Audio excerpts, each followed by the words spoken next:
നമ്മളെ കമ്പനിയിൽ മുഴുവൻ വെള്ളം കയറി, മുഴുവൻ സാധനം നശിച്ചിട്ടുണ്ട് കേട്ടോ പറയും. മുഴുവൻ സാധനം നശിക്കുക എന്ന് പറഞ്ഞാൽ പിന്നെ അതിലൊന്നും ചെയ്യാല്ലേ, സ്പൈസസ് ആണ്. ഈ വെള്ളം ബാത്റൂമിൻ്റെ വെള്ളമൊക്കെ ആയിരിക്കും. ഞാൻ ചെയ്യുന്നത് വെച്ചാൽ അവരുടെ ഇൻസെൻറ്റീവ് കൊല്ലങ്ങൾക്കൊന്നും കാത്തു നിൽക്കാതെ എവറി മന്തിൽ അവർക്ക് ഇൻസെൻറ്റീവ് കൊടുക്കും.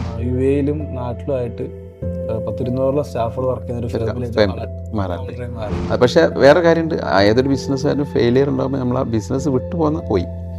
അതിനെ കടിച്ചു തൂങ്ങിയാൽ സ്റ്റിക്ക് ഓൺ ചെയ്യാം. ഞാൻ പറയും, എനിക്ക് ഈ സ്കൂളിൽ പഠിക്കുന്ന കാര്യങ്ങളിൽ എന്താ അറിയില്ല, എനിക്ക് ഈ പഠിച്ചിട്ട് ജോലി ആവുന്ന ആൾക്കാർ, എനിക്ക് കുറേ ആൾക്കാരെ എനിക്ക് ഹയർ ചെയ്ത് ഞാൻ ജീവിച്ചോളാം, അങ്ങനെയെങ്കിൽ അവരെ കൊണ്ട് പഠിപ്പിച്ച് ഞാൻ ജീവിച്ചോളാം. ആ സ്റ്റൈലിലേക്കാണ് ബിസിനസ് ചെയ്യണം എന്നുള്ളതാണ് എൻ്റെ ആഗ്രഹം.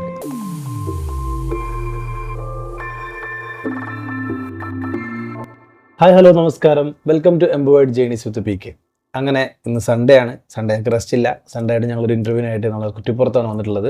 കുറ്റിപ്പുറത്ത് നമ്മളെ സെയ്ദ് അലിഖാൻ്റെ ബിസിനസ് സക്സസ്ഫുൾ ആയിട്ടുള്ള കാര്യങ്ങളും കേടെ SMT ഗ്രൂപ്പ് ഓഫ് കമ്പനിയുടെ ഡീറ്റെയിൽസും കാര്യങ്ങളൊക്കെ നമുക്കെന്നറിയാം. അപ്പം കേടെ വീട്ടിലാണ് നമ്മളുള്ളത്.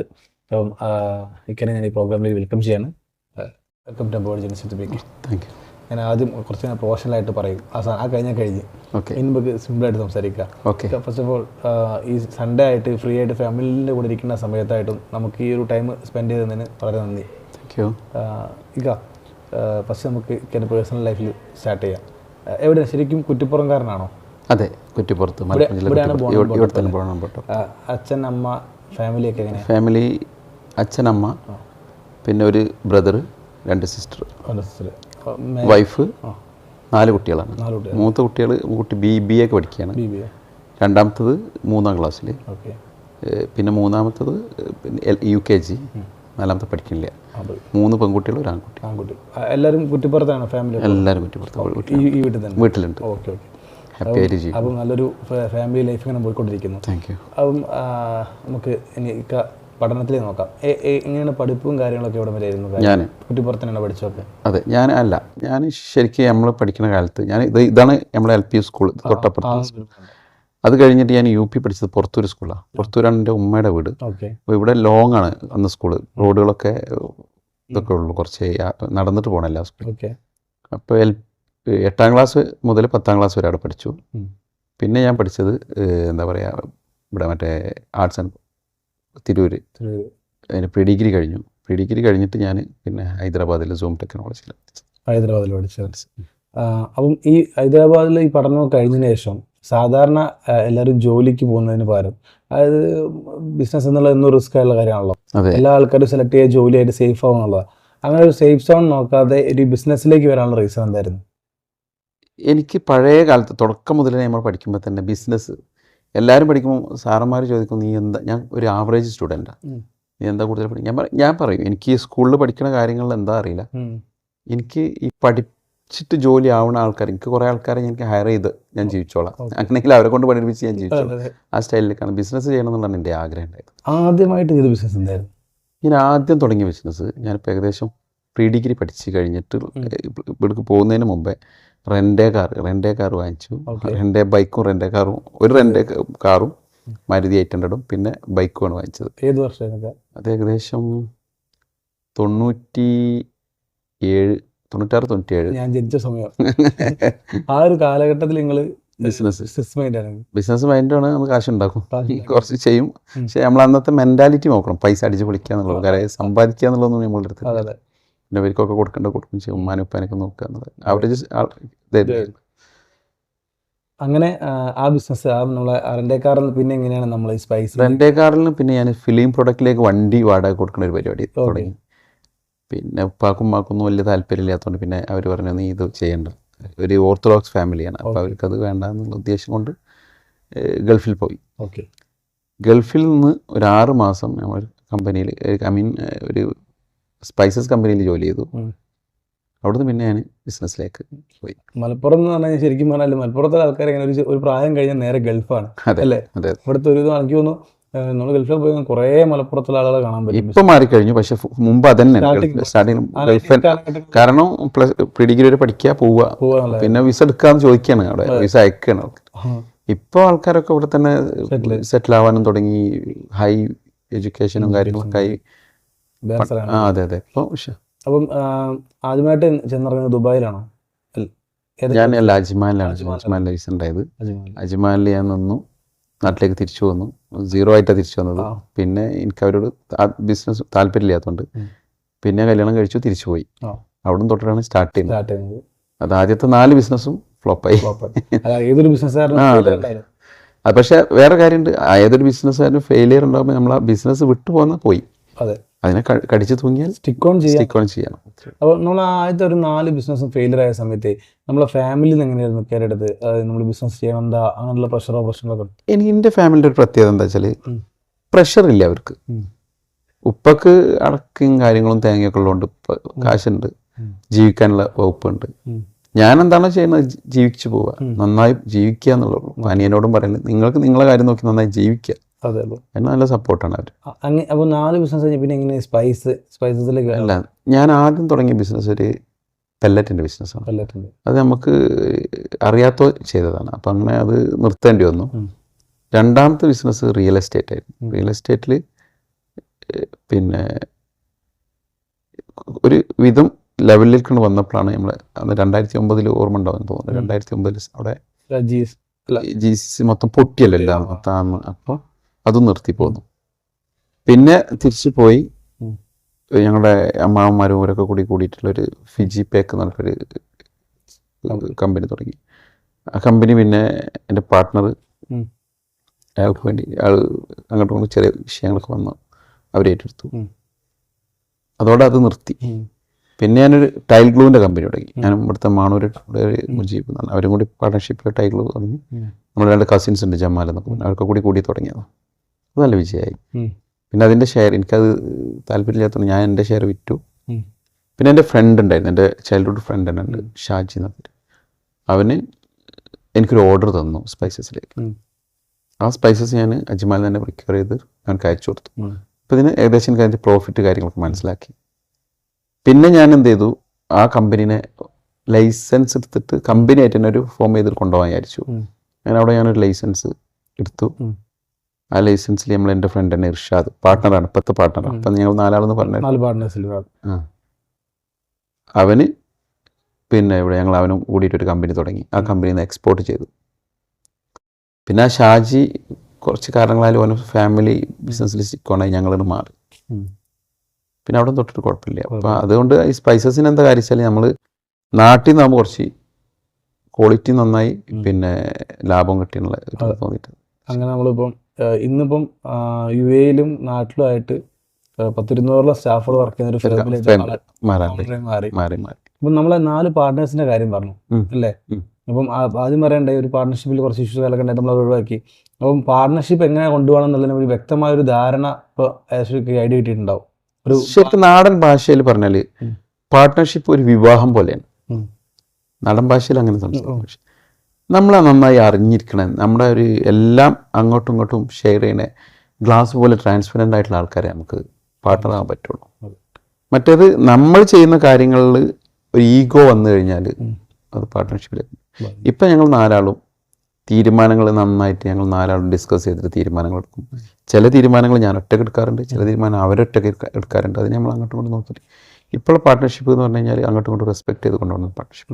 അത് ചൂസ് ചെയ്യാൻ പഠിച്ചതും അതിനെ ആ ഒരു പഠിപ്പും കിട്ടിയത് നമ്മൾ പാർട്ട്ണർഷിപ്പിൻ്റെ ഈ പ്രശ്നങ്ങൾ എല്ലാം നമ്മളെ എന്താ പറയുക ഫെയിലിയർ എന്നാണ് നമ്മൾ പഠിച്ചു വരുന്നത്. എന്ത് ബിസിനസ് അപ്പം ഇന്ന് പറയണ്ടേക്ക ഈ 200ഓളം ആളുകൾക്കിടെ ഫേമിൽ വർക്ക് ചെയ്യുന്നുണ്ട് പറഞ്ഞു. അത് ശരിക്കും പറഞ്ഞാൽ 200ഓളം കുടുംബങ്ങളാണ് ഒരു വലിയൊരു അനുഗ്രഹമാണ് അല്ലേ? ഒരു അന്നൊരു കാർ കച്ചവടത്തിൽ തുടങ്ങിയ ബിസിനസിന്റെ ആഗ്രഹം അല്ലേ? ഫെയിലിയർ ആ സമയങ്ങളിലൊന്നും തിരിഞ്ഞോടാതെ മുന്നോട്ടുള്ള യാത്ര, കഠിനമായുള്ള യാത്രയെ കൊണ്ടുള്ള ഫലമാണ് 200 ആൾക്കാരെ ഫാമിലി നോക്കാൻ പറ്റുന്നുള്ളത്. ഇനി അതിൽ പ്രധാനപ്പെട്ട ഒരു കാര്യം എന്ന് വെച്ച് കഴിഞ്ഞാൽ ഏതൊരു ബിസിനസ്സിൻ്റെയും ഇമ്പോർട്ടൻ്റ് ആയിട്ടുള്ള ഒരു ഘടകമാണ് എംപ്ലോയീസും കസ്റ്റമേഴ്സും അല്ലേ? അപ്പം ഈ പറഞ്ഞ തന്നെ പറയാൻ പറ്റുന്നുണ്ടാവും, ഈ എംപ്ലോയീസിനെ നമ്മൾ എങ്ങനെ ട്രീറ്റ് ചെയ്യണം, അല്ലെങ്കിൽ ഒരു കസ്റ്റമർ എങ്ങനെ ട്രീറ്റ് ചെയ്യണം എന്നാണ്. ആദ്യം എംപ്ലോയീസിൻ്റെ കാര്യം പറയാം. നമ്മളൊരു എംപ്ലോയീസിനെ ഒരിക്കലും നമ്മളെ അടിമകളല്ല അവർ. ആദ്യം മനസ്സിലാക്കേണ്ട കാര്യം അതാ, അവരൊരു കുടുംബം കൊണ്ട് ജീവിക്കുന്നുണ്ട്. അപ്പം അവർ വേറൊരു ബിസിനസ്സിനെ അല്ലെങ്കിൽ വേറൊരു ജോലിയെ തിങ്ക് ചെയ്യാനുള്ള ടൈം നമ്മൾ അവർക്ക് കൊടുക്കരുത്. അവർക്ക് വേണ്ടത് എന്താണോ നമ്മൾ എത്തിച്ചു കൊടുക്കുക. ഞാൻ എല്ലാ എംപ്ലോയീസിൻ്റെ അടുത്തും നമ്മുടെ അണ്ടറിലുള്ള ആൾക്കാരുടെ അടുത്തൊക്കെ മീറ്റിംഗ് ചോദിച്ച് അവരുടെ കാര്യങ്ങൾ ചോദിച്ച് അവരുടെ കുടുംബങ്ങളുടെ കാര്യം ചോദിച്ചിട്ട് ചെയ്യാറുണ്ട്. പിന്നെ എൻ്റെ നിൽക്കുന്ന ഇവിടുത്തെ സ്റ്റാഫുകൾ മിനിമം സാലറി അല്ല കമ്മീഷൻ അടക്കം ഒരു 40,000 to 45,000 അവർ മാസം എടുക്കുന്നുണ്ട്. അവർ ഹാപ്പിയാണ്, അവരെല്ലാവരും ഹാപ്പിയാണ്. പിന്നെ അവരുടെ കൂടെ നിന്നിട്ട് ഞാനും എൻജോയ് ചെയ്യാറുണ്ട്. നമ്മളൊരു ബന്ധം അങ്ങനെ ഫാമിലി പോലെ കൊണ്ടുവരും. പണ്ടത്തെ ഒരു സിസ്റ്റം അല്ല ഇപ്പോൾ. അല്ല, നമ്മൾ ഒരു വടിയെടുത്ത് നിൽക്കേണ്ടടത്തല്ല, നമ്മൾ സ്നേഹിച്ച് നിൽക്കേണ്ടടത്ത് നിന്ന് കഴിഞ്ഞാൽ അവർ നമുക്ക് വേണ്ടി ജോലി ചെയ്യും. പിന്നെ ₹1 കിട്ടുമ്പോൾ ഒരു 10 പൈസ അല്ലെങ്കിൽ 25 പൈസ അവർക്ക് കൊടുക്കാൻ തയ്യാറായാൽ ഞാൻ ശരിക്കും ഒരു അങ്ങനെയാണ് കൊണ്ടുപോകുന്നത്. ഞങ്ങൾ എല്ലാവരും ആ സിസ്റ്റമാണല്ല. ഞാനും വളരെ അവരും ഇപ്പം അവർ ₹1 25 പൈസ അവർക്ക് കിട്ടുമ്പോൾ അവരെപ്പോഴും നോക്കുക ₹100 കിട്ടാനാണ് നോക്കുക. 25 അവർക്ക് കിട്ടുന്നത്. അപ്പോൾ ഓട്ടോമാറ്റിക്കലി ₹75 എനിക്ക് കിട്ടുന്നുണ്ട്. അത് മനസ്സിലാക്കിയിട്ട് നിന്ന് കഴിഞ്ഞാൽ നമുക്കൊരു കുഴപ്പമില്ല. സാലറി കറക്റ്റാക്കിയിട്ട് കൊടുത്ത് അവർ ഞാൻ ചെയ്യുന്നത് വെച്ചാൽ അവരുടെ ഇൻസെൻറ്റീവ് കൊല്ലങ്ങൾക്കൊന്നും കാത്തു നിൽക്കാതെ എവറി മന്തിൽ അവർക്ക് ഇൻസെൻറ്റീവ് കൊടുക്കും. കറക്റ്റായിട്ട്. ഇനി കസ്റ്റമേഴ്സിലേക്ക് വരികയാണെങ്കിൽ നമ്മളൊരു കസ്റ്റമറിനെ എങ്ങനെ ഡീൽ ചെയ്യണം? നമുക്ക് എന്തൊക്കെ തരത്തിലുള്ള കസ്റ്റമേഴ്സാണ് നിലവിലുള്ളത്? ഇപ്പോൾ കസ്റ്റമേഴ്സ് എപ്പോഴും കിങ് ആണ്. നമ്മളെല്ലാവരും പറഞ്ഞ കാര്യം കസ്റ്റമേഴ്സ് കിങ് ആണ്. അപ്പം അവർ കംപ്ലയിൻറ്റ് വിളിച്ചു വരുമ്പോൾ നമ്മൾ അവരെ പരിഗണിച്ചിട്ട്, ഇപ്പം എല്ലാവരും നമ്മൾ പരിഗണിക്കണം. അവരെ പരിഗണിച്ചിട്ട് അവരുടെ കാര്യങ്ങൾ മാറ്റി കൊടുത്തു കഴിഞ്ഞാൽ കസ്റ്റമേഴ്സ് നമ്മളത് പോകില്ല. പിന്നെ ഈ കസ്റ്റമേഴ്സിൻ്റെ പലതരം കസ്റ്റമേഴ്സുണ്ട്. നമ്മളെ സ്വഭാവമല്ല അവിടെ, അവരുടെ സ്വഭാവത്തിൽ നിന്നിട്ട് ഞാനിപ്പോൾ കൂടുതലും ഞാൻ കസ്റ്റമേഴ്സിനെ ഡീൽ ചെയ്യില്ല. പക്ഷെ ഞാൻ നമ്മുടെ ഓരോ മാനേജേഴ്സിനും പറഞ്ഞു കൊടുക്കാറുണ്ട് നമുക്ക് എന്താണ് ഏറ്റവും ചെറിയ ഓർഡർ ആണെങ്കിൽ ഏറ്റവും വലിയ ഓർഡർ ആണെങ്കിൽ ഒരേ രീതിയിൽ തന്നെ കൊണ്ടുപോകണം. ഒരുപാട് കാലം കസ്റ്റമേഴ്സ് കൊടുത്ത കസ്റ്റമേഴ്സിന് ഫസ്റ്റ് കൊടുക്കുന്ന രീതിയിൽ തന്നെ ട്രീറ്റ് ചെയ്യണം എന്ന് പറയാറുണ്ട്. കസ്റ്റമേഴ്സിനെ എപ്പോഴും നല്ല കൊണ്ടെടുക്കണം. അവരല്ലേ നമ്മളെ കച്ചവടം. അവരെ കസ്റ്റമേഴ്സിനെ മാത്രമല്ല, ഈ ഓണേഴ്സിൻ്റെ ഉള്ളിൽ പണിയെടുക്കുന്ന സ്റ്റാഫുകളെ നമ്മൾ ട്രീറ്റ് ചെയ്തിട്ടും അവരെ തലോടിയും കൊണ്ടിടുന്നാലേ നമ്മളെ ബിസിനസ് എവിടെ ഒരാളെ നമ്മൾ തീരുമാനിക്കണ്ട. അതെ, അല്ല അവർ പറയും ഇപ്പോൾ ഞാൻ എൻ്റെ സാധനം അത് വെക്കണ്ടട്ടാന്ന് മുതലാളിനോട് പറയാനുള്ളത് ഈ ഉള്ളിലെ സ്റ്റാഫുകളെ. അവരെ നമ്മൾ നല്ല രീതിയിൽ ട്രീറ്റ് ചെയ്ത് അവരെ കൊണ്ടുപോകും. ഇപ്പോൾ എത്ര വർഷത്തോളമായി നമ്മൾ ബിസിനസ് ട്രാവൽ ഇപ്പോൾ സ്പൈസസിൻ്റെ ബിസിനസ് ട്രാവലിംഗ് ഇപ്പോൾ ഏകദേശം 2025 ഏകദേശം ഒരു 2013 കറക്റ്റായിട്ട് വന്നത്. അപ്പോൾ ഒരു 10 വർഷത്തിനടുത്തല്ലേ. ഇപ്പം ഈ പറഞ്ഞ ഇത് കൂടാതെ നമ്മൾ പുതിയ ബിസിനസ്സുകൾ ആരംഭിക്കാൻ പോകുന്നുണ്ട് പറഞ്ഞു. റിസോർട്ടുകളും കാര്യങ്ങളൊക്കെ എന്തൊക്കെയാണ് പുതിയ നമ്മളെ അടുത്ത യാത്രകൾ എന്തൊക്കെയാണ്? ഇപ്പം നമ്മൾ ഇപ്പോൾ ഉള്ളത് സ്പൈസസ് കഴിഞ്ഞ് ഇപ്പോൾ നമ്മൾ ഈ ഫെബ്രുവരിയിൽ സോറോ പെർഫ്യൂംസ് എന്ന് പറഞ്ഞിട്ട് നമ്മളൊരു ഫാക്ടറി തൃശ്ശൂർ ഉദ്ഘാടനം ചെയ്യാൻ പോകുന്നുണ്ട്. എൻ്റെ എല്ലാ പരിപാടിയും കഴിഞ്ഞിട്ടുണ്ട്. ഇപ്പോൾ ഇന്നലെയാണ് എൻ്റെ ഒരു പാർട്ട്ണർ വന്നത്, സതീഷ്. അവനക്ക് വേണ്ടിയിട്ട് ഉദ്ഘാടനത്തിന് വേണ്ടി വെയിറ്റ് ചെയ്യായിരുന്നു. അപ്പോൾ ഇൻഷാ അല്ലാഹ് ഈ വീക്കിൽ അത് നടക്കും. പറ്റുമെങ്കിൽ നിങ്ങൾ എല്ലാവരും അല്ല നിങ്ങൾക്ക് ഞങ്ങൾ ഇൻവൈറ്റും ചെയ്യാം. പിന്നെ അതുപോലെ തന്നെ നമ്മളെ സ്പൈസസിലെ എന്തൊക്കെ തരത്തിലുള്ള കാര്യങ്ങളാണ് നമ്മൾ പ്രൊഡക്ട്സുകൾ നമ്മൾ കൊണ്ടുപോകുന്നതെന്ന് പറയാൻ പറ്റും? ഇപ്പം ഞങ്ങളുടെ ഇപ്പോൾ എല്ലാ സ്പൈസസും ആയി തുടങ്ങി. ഇപ്പം നമ്മൾ ബ്ലെൻഡഡ് സ്പൈസസിൻ്റെ പരിപാടി സ്റ്റാർട്ട് ചെയ്യുന്നുണ്ട്. നമ്മളെ പെരുമ്പാവൂർ നമ്മുടെ ഓഫീസും ഇതൊക്കെ എടുക്കുന്നത് അങ്കമാലി കാലടിയിലാണ്. പെരുമ്പാവൂർ ഇപ്പോൾ വേറൊരു ഫാക്ടറി സ്റ്റാർട്ട് ചെയ്തിട്ട് അവിടെ ഇപ്പോൾ മസാലകൾ ഇപ്പോൾ ഇൻഷാ അല്ലാഹ് ഈ മാസം തന്നെ സ്റ്റാർട്ട് ചെയ്യും. വേറൊരു കാര്യം പറയാൻ വന്നത്, ഫാക്ടറിൻ്റെ കാര്യം പറയാൻ വന്നപ്പോൾ ഇപ്പോൾ നമ്മൾ റിസോർട്ട് ഫീൽഡിലേക്ക് വന്നിട്ടുണ്ട്. വയനാട്ടിൽ ഇപ്പോൾ നമ്മൾ സ്ഥലം എടുത്തിട്ട് റിസോർട്ടിൻ്റെ പരിപാടി നോക്കുന്നുണ്ട്. ഇപ്പം ഞങ്ങളുടെ ഈ കുറ്റിപ്പുറത്ത് തന്നെ നമ്മൾ പറക്കുളം എന്ന് പറഞ്ഞൊരു സ്ഥലത്ത് ഒരു ഫാം റിസോർട്ട് സ്റ്റാർട്ട് ചെയ്യുന്നുണ്ട്. അതിൻ്റെ പണി നടന്നുകൊണ്ടിരിക്കുന്നുണ്ട്. ഇൻഷാ അല്ലാഹ് ദൈവം സഹായിച്ചിട്ട് അടുത്ത 5 വർഷം കഴിയുമ്പോൾ വലിയൊരു എല്ലാ തരത്തിലും ബിസിനസ്സുള്ള ഒരാളെ ഇന്റർവ്യൂ എടുക്കാനുള്ളതിലേക്ക് എത്തണം. ഇന്റർവ്യൂ എനിക്ക് തരണം കേട്ടോ. അതെന്തായാലും ഉണ്ടാവുമല്ലോ. പിന്നെ ഈ പറഞ്ഞ ഇനി മുമ്പോട്ടുള്ള യാത്രകളെ പറ്റി പറഞ്ഞു. ഇപ്പം എന്നെ പോലെ തന്നെ ഞാനൊരു ബിസിനസ് സ്റ്റാർട്ടപ്പ് കാരനാണ്. അതുപോലെ കുറേ ആളുകളും ഇതുപോലെ സ്റ്റാർട്ടപ്പ് ചെയ്ത് നമ്മൾ ഓൾറെഡി ബിസിനസ് ചെയ്തുള്ള ആൾക്കാരെ കണ്ട് അവരൊന്ന് പഠിക്കുന്നല്ലേ. ഞങ്ങളെപ്പോലുള്ള ബിസിനസ്സുകാരോട് ബിസിനസ് ചെയ്യുമ്പോൾ ശ്രദ്ധിക്കേണ്ട കാര്യങ്ങൾ നിങ്ങളുടെ എക്സ്പീരിയൻസ് എന്ന് പറയണത് എന്തൊക്കെയുണ്ടാവുക? ഇപ്പം എനിക്ക് പറയാനുള്ളത് ഒന്ന് ടൈം, പിന്നെ നമ്മൾക്കൊരു എത്തിക്സ് വേണം. എത്തിക്സ് നമ്മളൊരാളോട് പറഞ്ഞ ടൈം ആ ടൈമിന് ഇല്ല എന്നുണ്ട്. ഇപ്പം ഞാൻ നേരത്തെ നിങ്ങളെ വിളിച്ചു 3 മണിക്ക് നമ്മൾ ടൈം പറഞ്ഞു, എനിക്ക് 3 മണിക്ക് എത്താൻ പറ്റില്ല. ഞാൻ മുൻകൂട്ടി പറഞ്ഞു എനിക്ക് എത്താൻ പറ്റുള്ളൂ, സോറി പറഞ്ഞിട്ട് ഞാൻ പറഞ്ഞു. അതുപോലെ ടൈം. പിന്നെ നമ്മളെ ഈ ബിസിനസ്സിൽ ഇപ്പം എല്ലാവരും ചെയ്യുന്നൊരു കാര്യമാണ്, നമ്മൾ ഒരു കാശിന് വേണ്ടി ബിസിനസ് ചെയ്യാം. കാശ് നമുക്ക് ദൈവം തരും, പക്ഷെ നമുക്ക് നമ്മളേതായ ഒരു എത്തിക്സിൽ നമ്മൾ ഇന്ന സാധനമേ കൊടുക്കുള്ളൂ. പിന്നെ നമുക്ക് ഇപ്പോൾ ഏത് വലിയ പാർട്ടി വന്നാലും നമ്മളുടെ തീരുമാനങ്ങളായിരിക്കണം നമ്മളെ സാധനങ്ങൾ കൊടുക്കും. അവർ പറയണം നിങ്ങൾ ക്വാളിറ്റി കുറക്കണം എന്ന് പറഞ്ഞാൽ കുറക്കാതിരിക്കുക. കാര്യങ്ങളൊക്കെയാണ് ഇപ്പം ഞങ്ങൾ ചെയ്യാറുള്ളത്. അപ്പം പുതിയ ആൾക്കാരോടും പറയാനുള്ളത് നമ്മൾ എത്തിക്സ് കീപ്പ് ചെയ്യുക. ടൈം വളരെ ഇമ്പോർട്ടൻ്റ് ആണ്. അതെ അതെ അതെ. ഇനി എന്താണ് നമ്മളെ ഈ സ്പൈസസിൻ്റെ ബിസിനസ്സിൽ നമ്മൾ അടുത്തൊരു സ്റ്റെപ്പ് എന്താണ് വെക്കാൻ പോകുന്നത്? അതുപോലെ തന്നെ ഇപ്പം കുറേ സ്പൈസസ് ഫേംസ് ഉണ്ട് അല്ലേ, പല ആളുകളും പല രീതിയിൽ പ്രൊഡക്ട്സ് വെക്കുന്ന മാർക്കറ്റിൽ. എന്താണ് നമ്മളുടെ കമ്പനി ഒരു ഡിഫറെൻ്റ് ആയിട്ട് നമുക്ക് പറയാൻ പറ്റുക മറ്റുള്ള സ്പൈസസിനെ അപേക്ഷിച്ച് നമുക്ക് പറയാൻ പറ്റുന്ന കാര്യം? നമ്മളെപ്പോഴും ട്രാൻസ്പെറൻസി കീപ്പ് ചെയ്യുന്നുണ്ട്. നല്ല കവറിൽ പൊതിഞ്ഞിട്ട് മോശം സാധനം കൊടുക്കുന്ന പരിപാടി നമുക്കില്ല. ഓക്കെ. നമ്മൾ നല്ല ക്ലിയർ ആയിട്ട് ട്രാൻസ്പെറൻസിയിൽ കാണിച്ചിട്ടാണ് കൊടുക്കുന്നത്. പിന്നെ ക്വാളിറ്റി ഞങ്ങൾ, പിന്നെ പ്രൈസും. പിന്നെ നമുക്കൊരു പാരമ്പര്യം. നമ്മളെ ബാപ്പച്ചി തുടങ്ങിയ ബിസിനസ് എന്നാണ് നമ്മൾ ഇതിലേക്ക് വന്നിട്ടുള്ളത്. ഒരു പുതുമക്കാരനല്ല, പലചരക്ക് കടയിൽ നിന്ന് വന്നിട്ട് തുടങ്ങിയ ഒരു ഇതുണ്ടല്ലോ. അപ്പോൾ ഏകദേശം പറഞ്ഞു ഒരു 10-20 വർഷത്തെ ട്രാവൽ എന്ന് പറഞ്ഞു. ഈ 20 വർഷത്തെ ട്രാവലിനുള്ളിൽ നമുക്ക് ഏറ്റവും കൂടുതൽ സന്തോഷം തന്നൊരു മൊമെൻറ്റും ഉണ്ടാവും, അതുപോലെ തന്നെ സങ്കടം തന്നൊരു മൊമെൻറ്റും ഉണ്ടാവും. അങ്ങനെ ചോദിക്കുകയാണെങ്കിൽ പെട്ടെന്ന് മനസ്സിൽ ഓർമ്മ വരുന്നത് എന്തൊക്കെയാണ്? പെട്ടെന്ന് ഓർമ്മ വരുന്നത് ഇപ്പോൾ നമ്മൾ 2018 ഇവിടെ നമ്മളെല്ലാവരും അനുഭവിച്ചാണ് വെള്ളപ്പൊക്കം. ഈ വെള്ളപ്പൊക്കത്തിൽ ഞങ്ങൾ നന്നായിട്ട് ബിസിനസ് ചെയ്തുകൊണ്ടിരിക്കുമ്പോൾ നമ്മൾ ഇതിൽ തന്നെ നന്നായിട്ട് എക്സ്പോർട്ട് ചെയ്തുകൊണ്ടിരിക്കുന്ന സമയത്ത് 2 കണ്ടെയ്നർ ലോഡിങ്ങിന് നമ്മുടെ ലോഡിംഗ് ബേയിൽ കിടക്കുന്ന സമയത്താണ് രാത്രി കിടന്നുറങ്ങിയിട്ട് എൻ്റെ പാർട്ട്ണർ രാവിലെ എണീച്ചിട്ട് എന്നോട് വിളിച്ചു പറയാം, സെയ്തേ എവിടെയെങ്കിലും നിൽക്കുകയാണെങ്കിൽ ഒന്ന് ഇരുന്നാളെ എന്ന് പറയും. എന്ത് പറ്റിയെന്ന്, നമ്മളെ കമ്പനിയിൽ മുഴുവൻ വെള്ളം കയറി, മുഴുവൻ സാധനം നശിച്ചിട്ടുണ്ട് കേട്ടാന്ന് പറയും. മുഴുവൻ സാധനം നശിക്കുക എന്ന് പറഞ്ഞാൽ പിന്നെ അതിലൊന്നും ചെയ്യാനില്ല, സ്പൈസസ് ആണ്. ഈ വെള്ളം ബാത്റൂമിൻ്റെ വെള്ളമൊക്കെ ആയിരിക്കും അവിടെ, പിന്നെ എല്ലാം കുഴിച്ച് മൂടേണ്ടി വരും. ഞാൻ കുറച്ച് നേരം ഇരുന്നൊന്ന് പകച്ച് ജസ്റ്റ് ഒന്ന് പകച്ചിട്ട് പിന്നെ ഞാൻ വിചാരിച്ച് ദൈവം തന്നു, ദൈവം കൊണ്ടുപോയി. അങ്ങനെ നിൽക്കുമ്പോൾ പിന്നെ ഗൾഫ്, അതാണ് ഒരു മൂമെൻറ്റ്. പിന്നെ അതിൽ തന്നെ ഇങ്ങനെ ഇരിക്കുന്ന സമയത്താണ് ചെയ്യുമ്പോണ്ടല്ലോ ഒരു ഇത് അയക്കണം. അങ്ങനെ തൂത്തുക്കുടിയിൽ നിന്നൊരു തമിഴൻ വന്നിട്ട് എൻ്റെ അടുത്ത് വന്നിട്ട് ചോദിച്ചു, ഉപ്പ് ചെയ്യാൻ താല്പര്യമുണ്ടോ ചോദിച്ചു. ഞാൻ എന്തെങ്കിലും ചെയ്യണമല്ലോ, അവിടെ ബിസിനസ് തന്നെ ഇവിടുത്തെ മാതിരിയല്ല, അവിടെ വെള്ളം കുടിക്കണമെങ്കിൽ കാശ് വേണ്ട സ്ഥലം യു എയിലാണ് ഞാൻ നിൽക്കുന്നത്. ഞങ്ങൾ 2 പാർട്ട്നേഴ്സ് ഉള്ളൂ ആ സമയം.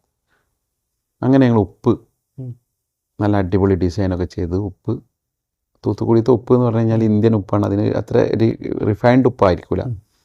ഞാൻ നന്നായിട്ട് ബിസിനസ് ചെയ്തു. ആ സമയത്ത് ഞാൻ നമ്മുടെ നാട്ടിൽ തന്നെ ബനിയസ് ബാക്കിൻ്റെ ഓഫീസിൽ പോയി.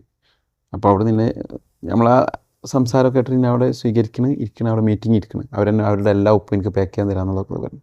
ഞാൻ ഉപ്പ് പിന്നെ എന്താ പറയുക, ആ ഉപ്പ് അവരുടെ അടുത്ത് കൊടുക്കണം. അവിടെ ഒരു PR വന്നിട്ട് അത് പൊട്ടിച്ചിട്ട് അത് ഇതാക്കിയിട്ട് ഇങ്ങനെ കൊട്ടിയിട്ട് പറയണം, ഈ ഉപ്പൊരു കന്തൂറിട്ട ബംഗാളിനെ പോലെ ഉണ്ടല്ലോ. അങ്ങനെ പിന്നെ ഉപ്പ് എന്ന് പറഞ്ഞാൽ അവരത് സ്വീകരിച്ച് അവർക്ക് നന്നായി കൊടുത്തു. ആ ഉപ്പിലാണ് അന്ന് അതാണ് ഒരു സന്തോഷം. അന്ന് ആ ഉപ്പാണ് എന്നെ ആ ഒരു അടുത്ത സ്റ്റെപ്പിലേക്ക്, കാരണം ഒരു ബിസിനസ്സിൽ നിന്ന് ഞാൻ പകച്ച് നിൽക്കുന്ന സമയത്ത് ഞാൻ തിരിഞ്ഞോടാതെ, അല്ലെങ്കിൽ അവിടുന്ന് തിരിഞ്ഞോടുകയാണെങ്കിൽ പിന്നും ഞാൻ ഇന്നത്തെ ചെയ്തായിട്ടുണ്ടാവില്ല. അവിടെ നിന്ന് ഞാൻ ആ ഉപ്പ് കൊണ്ട് ബിസിനസ് ചെയ്ത്. പിന്നെ എൻ്റെ പാർട്ട്ണറുണ്ട് സതീഷ്, അവന് വലിയ കമ്പനിയിൽ ജോലി ചെയ്യുന്ന ആളായിരുന്നു, വലിയൊരു കമ്പനിയിൽ ജോലി ചെയ്യണം. അവന് വന്നിട്ട് പിന്നെ അത് അവനും കൂടി പാർട്ട്ണറാവണം. അവനെന്ന് പറഞ്ഞാൽ എനിക്ക് അവൻ്റെ ഇഷ്ടം എന്താ വെച്ചാൽ അവന് നല്ല മാർക്കറ്റിങ്ങും കാര്യങ്ങളും അറിയണാണ്. ആ സമയത്ത് എൻ്റെ ഉപ്പ വിളിക്കുകയാണ് ഫോണിൽ, ഇങ്ങോട്ട് കയറണം. എനിക്ക് തോന്നുന്നു ഒരു 17-നാണ് തോന്നുന്നുണ്ട്. ഞാൻ തിരിച്ചിങ്ങോട്ട് കയറണു, തിരിച്ച് കയറുന്നു. 17-ാം തീയതി ഫ്ലൈറ്റ് ബന്ധാവണം, ദുബായ്ക്കുള്ള ഫ്ലൈറ്റ് വന്നു. അപ്പോൾ അവനവിടെ ഉണ്ടല്ലോ. അപ്പോൾ അതായിരുന്നു ഞാൻ വിളിച്ചോടാ, ഞാൻ ഇവിടെ എന്ത് ചെയ്യും, നീ ഒരു കാര്യം ചെയ്യും, നമുക്ക് എല്ലാവർക്കും കൂടി കേരളത്തിൻ്റെ ഡിസ്ട്രിബ്യൂഷൻ, നമ്മൾ ഏതായാലും അത് ചെയ്തിട്ടില്ലല്ലോ. അങ്ങനെ ആദ്യം ഇവിടെ നമ്മൾ കണ്ടിട്ടുണ്ടോ ഒരു ഓഫീസ് ഇവിടെ കണ്ടില്ല, ആ ഓഫീസിൽ ചെറിയ റൂം എടുത്തിട്ട് ആദ്യം തുടങ്ങണ ഇവിടെ ഡിസ്ട്രിബ്യൂഷൻ. മാസം 35,000 ബിസിനസ്സിൽ നിന്ന് ഇന്നത്തെ ബിസിനസ് എത്രയെന്ന് ഞാൻ പറയുന്നില്ല, ഇന്നത്തെ ബിസിനസ്സിലേക്ക് എത്തി. അവിടെ നിന്ന് അന്ന് ഞങ്ങൾ ആ തീരുമാനം എടുത്ത, അതാണ് ഏറ്റവും വലിയ സന്തോഷം. ആ സമയത്ത് കറക്റ്റ് ടൈമിൽ കറക്റ്റ് ഡിസിഷൻ എടുത്താൽ പക്കയാണ്, വലിയൊരു കാര്യമില്ല.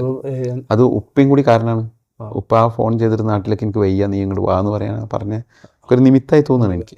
അല്ല, അത് ഞാൻ ഭയങ്കര ദൈവവിശ്വാസിയാണ്. നമ്മളിപ്പം ആത്മാർത്ഥമായി ശ്രമിക്കുന്ന സമയത്ത് നമുക്ക് എന്ത് പ്രശ്നങ്ങളൊക്കെ തട്ടി നീക്കി. അതെ, അത് ശരിക്കും നിങ്ങൾക്കൊരു ഉയരാൻ വേണ്ടിയുള്ള ഇത് നിങ്ങളെ ബോൾഡ് ചെയ്യണത്. നേരെ മറിച്ച് നമ്മൾ ഇതിലെന്താണെന്ന് പറഞ്ഞാൽ നമുക്ക് എല്ലാറ്റിനും, ഇപ്പം ചില ആളുകളുണ്ട്, ചില വീട്ടിൽ ഞാൻ കണ്ടതാണ്, എന്ത് പ്രശ്നം ഉണ്ടെങ്കിലും ഞാൻ തങ്ങളെ കണ്ടേക്കും, മുല്ലിനെ കണ്ടേക്കും. അതല്ല ശരിക്കും നമ്മളെ ശരിക്കും പഠിപ്പിക്കുകയാണ്. ഈ സ്കൂൾ വിദ്യാഭ്യാസം എന്ന് പറഞ്ഞത് നമുക്ക് സംസാരിക്കാനും മറ്റുള്ള നോളജിനുള്ള ഒരു വിദ്യാഭ്യാസം. അവിടെ ചെറിയ അറിവുകളാണ് തരുന്നത്, ബാക്കിയൊക്കെ പ്രാക്ടിക്കലി നമ്മൾ ചെയ്തേ പറ്റുള്ളൂ. എനിക്ക് ഇങ്ങനെയുള്ള ഇന്റർവ്യൂസ് എടുക്കുമ്പോഴേ ഭയങ്കര സന്തോഷം. ഞാൻ നേരത്തെ നമ്മൾ ഓഫ് പറഞ്ഞു, ഞാൻ ഇതുപോലെ ഒരുപാട് ബിസിനസ് ചെയ്ത് ഫെയിൽ ആവും. അപ്പം ഇപ്പൊ അടുത്ത് ഈ മൊമെന്റ് സ്പെൻഡ് ചെയ്യുമ്പോൾ എനിക്ക് കിട്ടുന്ന ഫീൽ പറഞ്ഞു കഴിഞ്ഞാൽ, അതായത് ഓക്കെ ഇനി പ്രശ്നമാവും, ഇത് ചെയ്യാം എന്നുള്ള പ്രചോദനം. നമ്മളെ ഒരു ഇന്റർവ്യൂവിന്റെ ഉദ്ദേശം അത് തന്നെ. അപ്പോൾ നാളെ നമ്മൾ ഇന്റർവ്യൂ കാണുന്ന ആൾക്കാർ ചിലപ്പോൾ എന്തോ ഭയങ്കര ടെൻഷനായിട്ട് ചെയ്ത് നിൽക്കുന്നത് ഇതിൽ. അപ്പോൾ ഈ ഇന്റർവ്യൂ കാണുമ്പോഴേക്കോ ഈ ഇത്രയും പ്രശ്നങ്ങൾ തരണം ചെയ്തിട്ടാണല്ലോ ഇരുന്ന സ്റ്റാഫുള്ളത്, അപ്പോൾ എനിക്കും വരാൻ പറ്റും എന്നുള്ളതാണ് നമ്മൾ കൊടുക്കുന്ന ഒരു പരിപാടി. അപ്പം ഇത് പറഞ്ഞ എനിക്ക് ചെറിയൊരു കാര്യം എടുക്കുക, നമ്മൾ UAE ബിസിനസ്സും വേറെയാണ്, നമ്മുടെ നാട്ടിലെ ബിസിനസ്സും വേറെയാണ്. അപ്പം ഈ പറഞ്ഞ നമ്മൾ സെയിം പ്രൊഡക്റ്റ് 2 സ്ഥലങ്ങളിലും ചെയ്തുകൊണ്ടിരിക്കുമ്പോൾ എന്തെങ്കിലും ഡിഫറൻസ് ഫീൽ ചെയ്തിട്ടുണ്ടായിരുന്നോ? സെല്ലിങ്ങിനാവട്ടെ അല്ലെങ്കിൽ കസ്റ്റമേഴ്സിൻ്റെ രീതികളാവട്ടെ? എനിക്കങ്ങനെ ഫീൽ ചെയ്തിട്ടില്ല. ഇവിടുത്തെ പ്രശ്നം എന്താ വെച്ചാൽ, ഇവിടെ രാവിലെ 10 മണി മുതലാണ് വർക്ക് ചെയ്യുന്ന ആൾക്കാർ. ഓക്കെ. എന്നിട്ട് UAE തന്നെ നേരത്തെ 8 മണി മുതൽ തന്നെ വർക്കാണ്. അവിടെ ഓഫീസൊക്കെ 7 മണിക്കേറ്റ ഗവൺമെൻറ് ഓഫീസൊക്കെ ഇതാവും. അപ്പോൾ അവിടെ ഏറ്റവും സുഖം ഇവിടെയാണ് നമ്മളുടെ എന്താ പറയുക, പോപ്പുലാരിറ്റി കൂടുതലും നമുക്ക് ബിസിനസ് ചെയ്യാനുള്ളതും. പക്ഷെ അവിടെ പ്രോഫിറ്റ് കൂടുതലാണ്. പ്രോഫിറ്റ് കൂടുതലും കാര്യങ്ങളും, പിന്നെ പറ്റിക്കാനുള്ള ചാൻസും ഗൾഫിലാണ് കൂടുതൽ. പറ്റിക്കപ്പെടാൻ വളരെ ചാൻസാണ്. അത് നമ്മൾ നോക്കിക്കഴിഞ്ഞാൽ അവിടെ എനിക്ക് തോന്നുന്നത് ഏറ്റവും നല്ല. ഇതുപോലെ തന്നെ എൻ്റെ ഒരു ഫ്രണ്ട് ഇതേപോലെ തന്നെ ബൾക്കായിട്ട് ഓർഡർ കൊടുത്തിട്ട്, കണ്ടെയ്നറിൽ ഓർഡർ എടുത്തു. ആദ്യം ഒരു പേയ്മെന്റ് കൊടുത്തെടുത്തു, രണ്ടാമത് അവർ ചെക്ക് കൊടുത്തെടുത്തു. ബന്ധം സ്ഥാപിച്ചതിന് ശേഷം എത്രയോ കണ്ടെയ്നർ സാധനം എടുത്തിട്ട് അവർ കമ്പനി പൂട്ടിച്ചിട്ട് അവർ പോയി എന്നൊക്കെ പറയുന്നത് കേട്ടു. അങ്ങനെ അവർക്ക് അത് വലിയ ലോസ് സംഭവിച്ചിട്ടുണ്ടായിരുന്നു. അങ്ങനെയുള്ള കുറേ പ്രശ്നങ്ങൾ നടക്കുന്നുണ്ടല്ലോ അല്ലേ? പക്ഷെ അതാണ് ഞാൻ നിങ്ങളോട് നേരത്തെ ഒരു കാര്യങ്ങൾ പറഞ്ഞത്. ഫസ്റ്റ് ഏത് കസ്റ്റമറും എത്ര കൊല്ലം കൊടുത്താലും അല്ലെ നമ്മളെ ഫസ്റ്റ് കസ്റ്റമറായിട്ട് കണക്കാക്കണം, ട്രീറ്റ് ചെയ്യണം. ആ ഫസ്റ്റ് കസ്റ്റമറെ ട്രീറ്റ് ചെയ്യുമ്പോൾ നമ്മളെ കണ്ടീഷൻസ് നമ്മൾ അവിടെ വെക്കണം, അതിൽ മാറ്റാൻ പാടില്ല. ബിസിനസ്സിൽ എപ്പോഴും കസ്റ്റമർ കണ്ടീഷൻസ് ആയിരിക്കില്ല നമ്മളെ കണ്ടീഷൻ. നമ്മളെ കണ്ടീഷൻസിന് കസ്റ്റമർക്ക് നമ്മൾ കൊടുക്കുക. അതെ, അതിൽ മാറ്റങ്ങൾ വരുത്തി കഴിഞ്ഞാൽ SOP ഉണ്ടാക്കുക. ഒരു SOP എപ്പോഴും ബിസിനസ്സിൽ ആവശ്യമാണ്. നമുക്കെല്ലാവർക്കും SOP ഉള്ള ബിസിനസ് ഒക്കെ വിജയിച്ചിട്ടുണ്ട്. ഇപ്പോൾ ഏത് നിങ്ങൾ KFC നോക്കൂ, KFCക്ക് അറിയാൻ പറ്റുമോ അതിൻ്റെ സ്പൂണ്. അവിടെ KFC എന്ന് പറഞ്ഞ ഷോപ്പിൽ നമ്മൾ ചെന്ന് കഴിഞ്ഞാൽ ഇന്ന് വരുന്ന സ്റ്റാഫ് നാളെ വരില്ല. പക്ഷെ അവർക്ക് ട്രെയിനിങ് ഇവിടെ വെച്ച് കൊടുക്കാറില്ല. അവർക്കറിയാം അവരുടെ സ്പൂൺ എവിടെ ഇരിക്കുന്നത്, കത്തി എവിടെ ഇരിക്കുന്നത്, പ്ലേറ്റ് എവിടെ ഇരിക്കുന്നത് അവർക്ക് കറക്റ്റ് ഉണ്ടാവും. അത് കറക്റ്റ് എഴുതി വെച്ചിട്ടുണ്ടാവും. അതാണ് അവരുടെ SOP. ആ ഒരു ഇതുണ്ടായാൽ മതി. ഇന്ന് ഈ പറഞ്ഞ എന്താ പറയുക, ഞായറാഴ്ച ദിവസമായിട്ട് ഞങ്ങൾക്ക് തന്നൊരു ടൈമിൽ കുറേ അറിവുകൾ എനിക്ക് പേഴ്സണലി ഗെയിൻ ചെയ്യാൻ പറ്റി. ഞങ്ങളിപ്പോൾ എല്ലാ ഇൻ്റർവ്യൂ കഴിയുമ്പോൾ പറയുന്നതാണ്, ഇത്രയും തിരക്കുള്ള എല്ലാവരും ഓട്ടപ്പാച്ചിലായിരിക്കും, ഇത്രയും കമ്പനികളാണ്. അതിനിടയിൽ കൂടി നമുക്ക് കുറച്ച് സമയം സ്പെൻഡ് ചെയ്യാണ്. ഈ സ്പെൻഡ് ചെയ്തുകൊണ്ട് ദിവസം ഞാൻ മോട്ടിവേറ്റ് ആയിക്കൊണ്ടിരിക്കുക. ഞാൻ ഓരോ സമയങ്ങളിൽ ഓരോ ആൾക്കാരെടുത്ത് മോട്ടിവേറ്റ് ആയിക്കൊണ്ടിരിക്കും. ഒരു ദിവസം 3 ആൾക്കാരെടുത്ത് ഞാൻ മോട്ടിവേറ്റ് ആവും. മിനിമം 3 ഇൻ്റർവ്യൂ എടുക്കുന്നുണ്ട്. ഇന്നിപ്പോൾ ഈ സൺഡേ ആയിട്ട് ഞങ്ങൾ വെറുതെ കുറേ കാര്യങ്ങൾ എനിക്ക് മനസ്സിലാക്കാൻ പറ്റി. ഇപ്പം ഞാനിപ്പോൾ എൻ്റെ ബിസിനസ്സിലാണെങ്കിൽ പോലും ഈ SOP ശരിക്കും എൻ്റെ പ്രോപ്പറല്ല. ഞാൻ കസ്റ്റമേഴ്സിൻ്റെ ആവശ്യങ്ങൾക്കനുസരിച്ച് പല സ്ഥലങ്ങളിലും ഞാൻ എൻ്റെ ഡിസിഷൻസ് മാറ്റാറുണ്ട്. അപ്പം ഈ പറഞ്ഞ സാധനം ഇനി നാളെ മുതൽ ഞാൻ ഇംപ്ലിമെൻറ്റ് ചെയ്യും. തീർച്ചയായും ഇംപ്ലിമെൻറ്റ് ചെയ്യും. അതുപോലെ തന്നെ നിങ്ങളെ വർക്ക് എന്താണെന്ന് നിങ്ങൾ അറിയണം, മറ്റുള്ളവരുടെ വർക്ക് എന്താണെന്ന് അവർക്ക് പറഞ്ഞു കൊടുക്കണം. തീർച്ചയായിട്ടും അത് ചെയ്യും. പിന്നെ അതുപോലെ തന്നെ അടുത്തൊരു 5 വർഷം കഴിഞ്ഞാലേക്ക് ഇന്റർവ്യൂക്ക് വേണം. ഇപ്പോൾ പറഞ്ഞ പല സ്ഥലങ്ങളിൽ ബിസിനസ് വ്യാപിച്ചുകൊണ്ടിരിക്കുകയായിരുന്നു. അതുപോലെ UK അതുപോലെ നമ്മുടെ സ്പൈസസ് എല്ലാ സ്ഥലങ്ങളിലും എത്തട്ടെ. നമുക്ക് സഹായിച്ചിട്ട് എൻ്റെ കൂടെ പാർട്ടായിട്ട് ഉണ്ടാകാൻ പറ്റട്ടെ. അപ്പം ഇനി ഇന്റർവ്യൂ തരണം. ഈ തരണം മൊമെന്റ് തന്നതിന് വളരെ സന്തോഷം. Thank you.